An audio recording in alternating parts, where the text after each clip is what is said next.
Chers téléspectateurs, bonjour à tous. Dans cette série, nous allons étudier la lance. La lance est une des principales armes du Kung-Fu. Elle est composée de 3 parties. La pointe, la houppe et la hampe. La hampe ou le manche est généralement faite en bois de frêne. Lors de l'apprentissage d'une arme, on doit commencer par apprendre les saluts et rites. D'abord, commençons par le salut avec la lance. On ferme la main droite en poing et on place la main gauche sur le côté extérieur du poing. On relâche les coudes. Ensuite, voyons le passage de la lance. On la tient avec les 2 mains, comme ceci. Bien. Ensuite, on fait un salut avec la lance. On ferme la main droite en poing, la main gauche est ouverte en paume, posée sur le côté extérieur du poing. Bien. On refait le passage de la lance plusieurs fois. Bien.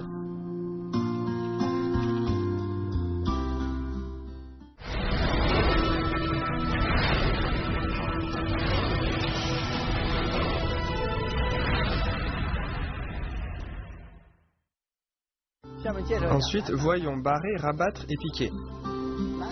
C'est le mouvement le plus important en lance. Barrer consiste à barrer l'arme adverse. Rabattre signifie appuyer l'arme adverse vers le bas. Piquer se fait en piquant l'adversaire devant. La force doit atteindre la pointe. Je le fais une fois. La lance horizontale, le bras gauche tendu. La main droite maintient l'extrémité du manche devant le ventre. Lors de barrer, la pointe dessine une courbe vers l'extérieur. C'est barrer. Barrer, rabattre, appuyer et piquer devant. On refait une fois. On barre, on rabat et on pique. Barrer, rabattre et piquer. Barrer, rabattre et piquer est un des mouvements les plus importants en lance. Dans barrer, la pointe va vers l'extérieur. Dans rabattre, elle décrit une courbe vers l'intérieur, et dans piquer, elle pénètre devant. Lors du piquage, la lance est horizontale. Lors de la pratique, on doit travailler la force des bras. Bien, on refait une fois. Barrer, rabattre et piquer. Quand l'adversaire me pique de l'extérieur, j'utilise barrer pour écarter sa lance. Il s'agit de barrer. Si on m'attaque à l'intérieur, j'utilise rabattre pour parer la lance adverse. Puis je viens subitement piquer devant.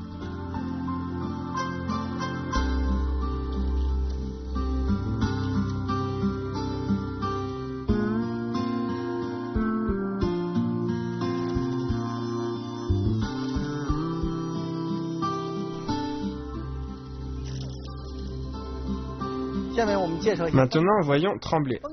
Lors de ce mouvement, la force doit atteindre la pointe, ce qui secoue la lance vers l'extérieur ou l'intérieur. Lors de son exécution, la main droite tire la lance vers l'arrière et la main gauche vient la bloquer subitement. Par exemple, faisons trembler vers le haut. La main droite ramène la lance devant le ventre, puis la main gauche vient rapidement empoigner la lance, ce qui transmet directement la force à la pointe, permettant ce mouvement de tremblement. Regardez. Tremblement vers le bas est identique. Regardez. On ramène la lance et on la fait trembler rapidement devant. Bien. Lors de trembler vers le haut, il faut veiller à tirer la lance à l'arrière et la main gauche vient rapidement empoigner la lance qui secoue la pointe vers l'extérieur. Si l'adversaire m'attaque en piquant, j'utilise trembler vers le haut pour l'écarter. S'il m'attaque les jambes, j'écarte vers l'extérieur. Ainsi, il y a un tremblement vers l'extérieur, appelé trembler. Bien, refais-le une fois.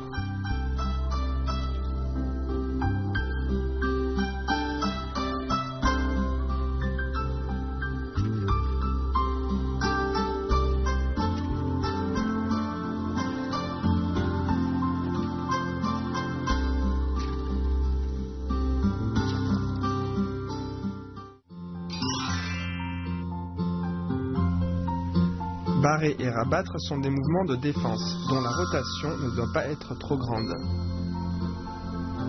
Piquer est un mouvement d'attaque. La force atteint la pointe. Le mouvement se fait avec force et précision.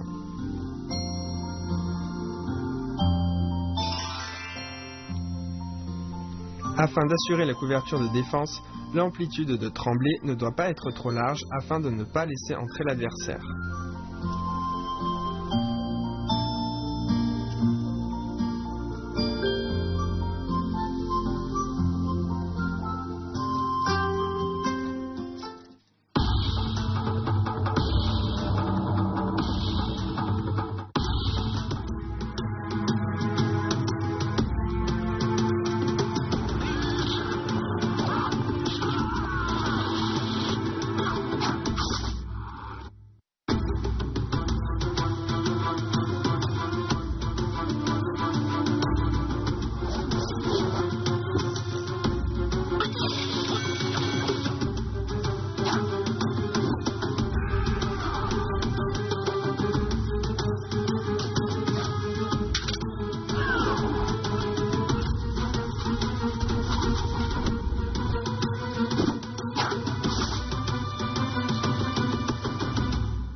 Voyons enrouler.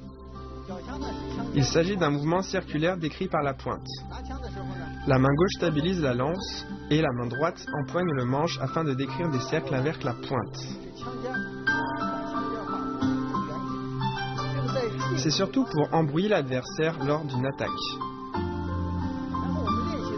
Durant la pratique, il faut veiller à décrire un mouvement bien rond et on peut combiner avec les pas.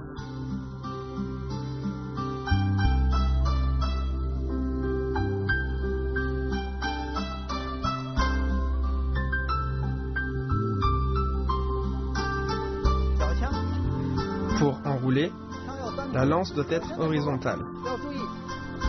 La main gauche donne un point d'appui et la main droite empoigne le manche. Puis on décrit les cercles avec la pointe pour embrouiller l'adversaire et attaquer un endroit dont il ne s'attend pas. Bien, fais-le une fois.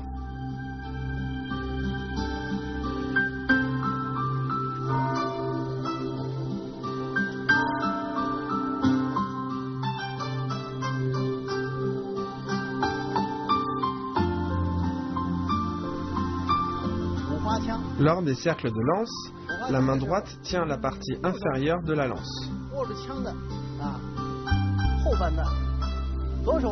Pour la main gauche, le majeur et l'index sont séparés et pincent la lance.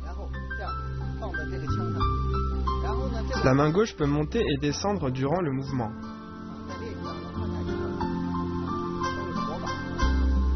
La main droite est plus fixe et doit toujours tenir la lance. Lors du mouvement, le pied droit est devant. Le pied gauche derrière, le corps bien droit. La lance va vers le bas, on l'appuie sous l'aisselle, puis on tourne le corps, ce qui fait tourner la lance de chaque côté du corps. On l'appelle les cercles de lance. Au début, la rotation se fait lentement. Plus on maîtrise, plus on accélère.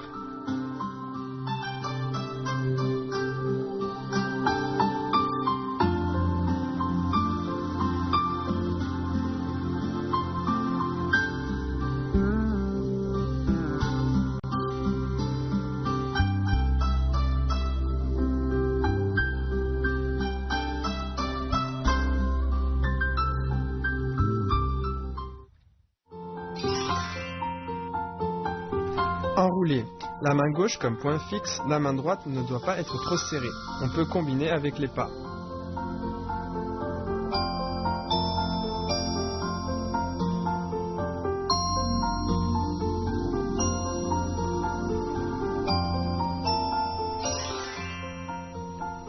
Les cercles de lance. Remarquez qu'à droite, on appuie avec le bras droit, mais pas à gauche.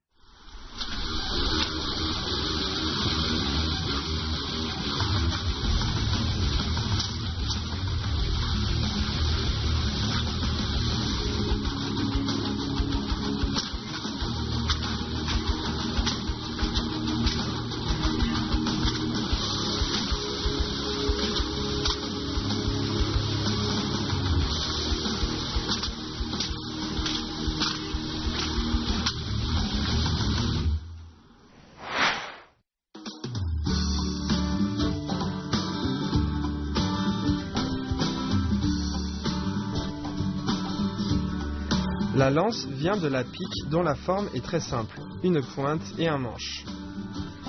Il y a 3000 ans, durant l'Antiquité chinoise, les combats se faisaient surtout avec des chars et la pique était une des principales armes utilisées. Les plus grandes pouvaient faire plus de 6 mètres.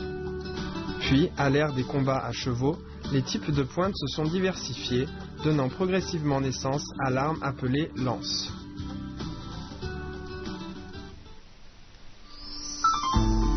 Les exercices de base de la lance sont essentiels. Lors de la pratique, il faut travailler un ensemble comprenant pas, mouvements de corps, souplesse et force. Les mouvements de base de la lance se font avec différents mouvements de corps, de pieds et développent des compétences différentes.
Pour finir, regardons ensemble les mouvements des deux premières parties de la forme de la lance.